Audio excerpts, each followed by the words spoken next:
Hey y'all, welcome to Readings of Woollyshire. We haven't been reading lately. It's been really hot in here. You know, we had that Christmas in July special, which only seemed to make it hotter, right? So that didn't go as planned. But it's now finally starting to cool off. It's fall, y'all. So we're going to start reading monster books, Halloween books, witch books, just fall books, I guess you could say. So, hey Marshmallow, we got Marshmallow coming into screen here. Oh, you gonna eat the camera? Don't eat the camera, not yet. At least wait till we're close to the end, alright? Fair? Is that deal? You hoof swear? Like pinky swear? Hoofy swear? Well, if you don't already, be sure to like this video, share the video, follow us, subscribe. We love to share the animals here with all of you at Woollyshire, and you know, Marshmallow needs to, you know, bump up her ego some more, right? All right, you ready to read? You excited? You just like, come on, let's read this book. All right, so tonight we're going to read Jitterbug Jam, a monster tale. It's written by Barbara Jean Hicks, and and it's illustrated by Alexis Deacon. All right, you ready? You're gonna eat the book? Don't eat the book yet. At least allow me to get through it, okay? Nobody believes me. And my brother Buster says I'm a fraidy cat. But I'm not fooling you. There's a boy who hides in my big old monster closet. That's right, Colonel. All night long, and then sneaks under my bed in the morning on purpose to scare me. So this is who's there talking right there. He's saying he's got a boy that hides in his monster closet and then sneaks under his bed in the morning. And I'm no fraidy cat neither. Even Godzilla, who everyone knows is the bravest monster ever, would be scared of a boy with pink skin and orange fur on his head, and where his horns by right should be, and eyes that awful color the sky is. And when you wake up in the middle of the day and can't see, it's so bright out. Yesterday was the scariest yet. I hardly got a wink of sleep for all that scratch, skittering going on. That's why I crawled in the cabinet under the sink this morning early. Still dark out, but coming on sunrise when Mama always scoots us little monsters off to bed. No bed for me, not with that scary boy just waiting. Then Mama calls, "Hey Buster, Bobo." I keep still as a stump in snow. Not going to bed now nor never. "You little monsters get on out here now," shouts Mama. "Boodad's come and Boodad, now what? Bed or no bed, boy or no boy, gotta climb out for Boodad." So Boodad. So out I come, no orange-headed boy about to show his face with Boodad round, no how. Boodad, the biggest, baddest monster grandpa ever. Look at him. There's old grandpa and his mother and Buster and Bobo. And Boodad grabs me up in a great big monster hug and quick as lickety-split and spit fish. Everyone's swigging hot bug juice and scarfing big old monster slabs of homemade bread with Jitterbug jam, like they've been starved since half-past June. Boodad asks me how I've been, and I tell him, good mostly, not counting the scary boy underneath my bed.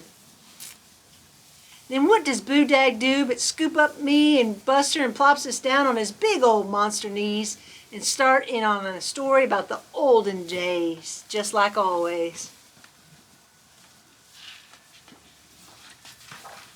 All right, here's Boodad's story. "One time," he says in a whispery way that makes me all goosebumply, "one time when I was a little monster and the sun was up way high in the sky, and Ma and Pa and Baby Boo were all tucked in for a good day's sleep, and the house was trembling with monster snores, I snuck out of bed.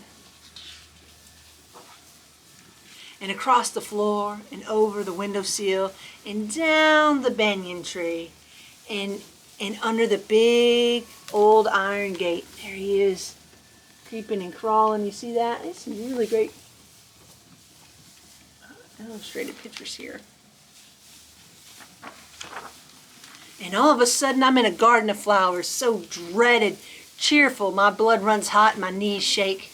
'A garden,' I says all shivery. So what, says Buster. But then he says, what happened next? You won't never believe, says Boo Dad, what come tripping along the garden path. A boy, I says. Close, he says. A girl it was, which is almost just as scary, but not quite. What did you do, I says to Boo Dad. Do, says Boo Dad. Run home fast as my monster legs could carry me, that's what. Scared, huh, says Buster. Oh, we got a little rain coming in. All right, so I'm going to get a little rain noise added with our spooky monster tale here. Scared, huh, says Buster. Never more so, Boo Dad says, straight to me, and he shakes his big old monster head. Wish I'd known then what I know now. What, Boo Dad? Best way to deal with a boy, he says, is to look him square in the eye, and then you give him a big, great, big, toothy grin, and you say, ooh, you pop up.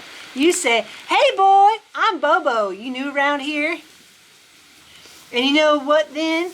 Quick as lickety-split and spit fish, that boy going to cringe, going to quake, going to crumble like a week-old cookie.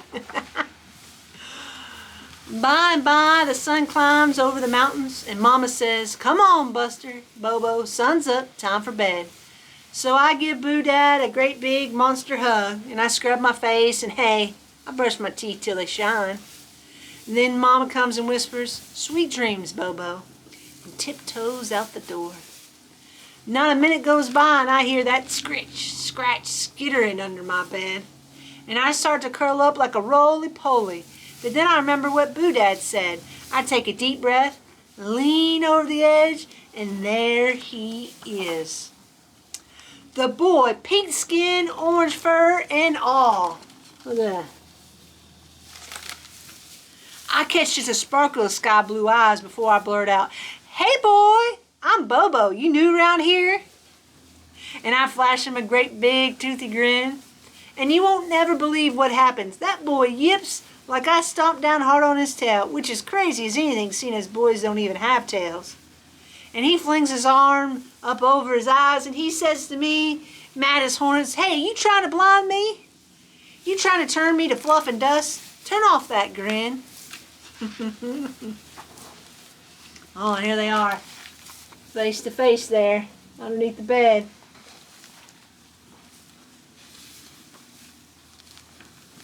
I turn off my grin all right, but not because the boy says so. It's my room. I make the rules. Just about to tell him so too when, please don't give me away. Give you away to who? My brother, under your bed, is the only place he never ever finds me. But how come you hiding from him? Hide and seek, what else? Ooh. And I try to think how it would be to play hide and seek with Buster, if Buster ever would stoop to play with a monster as little as me. Shh, he says, listen. I hear you, Cupcake. We're listening. You hear clip, clomp, clump, clomp, clump, clomp, clump, clomp, clump, clomp. Yeah. She's all like, yeah, I don't know. That brother loud as dinosaurs. And quick as lickety-split and spit fish, he clumps out of the closet, round the bed, in the closet again, and he never seen a thing. Whew, that was close, said the boy.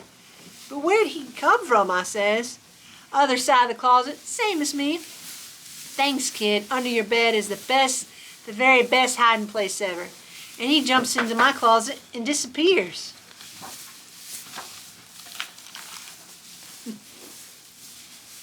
Oh, what do you got there, Bubbles? Something good? Got some good straw? They're going to eat their bedding instead of laying on it. I lie awake a long time after, thinking about that boy. Oh, hey, Britches. Oh, you're a little wet. Man, that'd be cool if you dry yourself off. You got a blow dryer back there in the stall? You can make your hair even more glorious. Huh? All right, you ready? We're reading Jitterbug Jam. You ready? All right, about halfway through. I lie awake a long time after, thinking about that boy, how he has a brother and plays hide and seek, and says please and thank you just like Mama taught me. And I think about how that boy must have a ma of his own, and maybe a grandpa like Boo Dad, who tells him never, ever to look at a monster's toothy grin. or he's like to turn to fluff and dust forever. Then before I know it, I wake up to a sliver of a moon and a smell of bug juice brewing.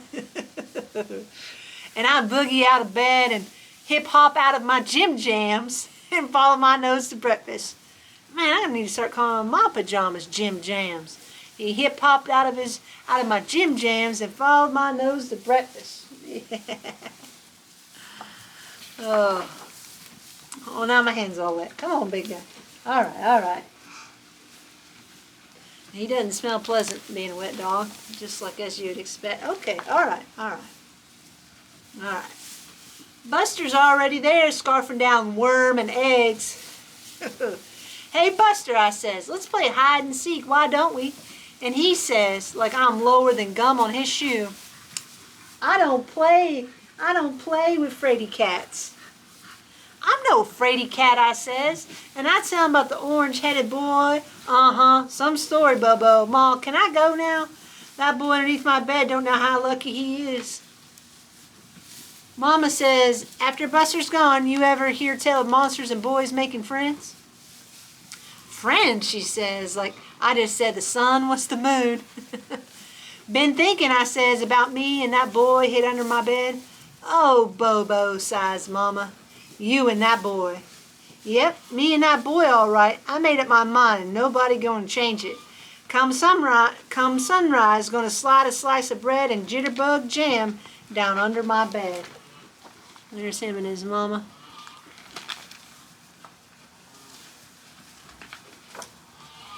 And see what happens.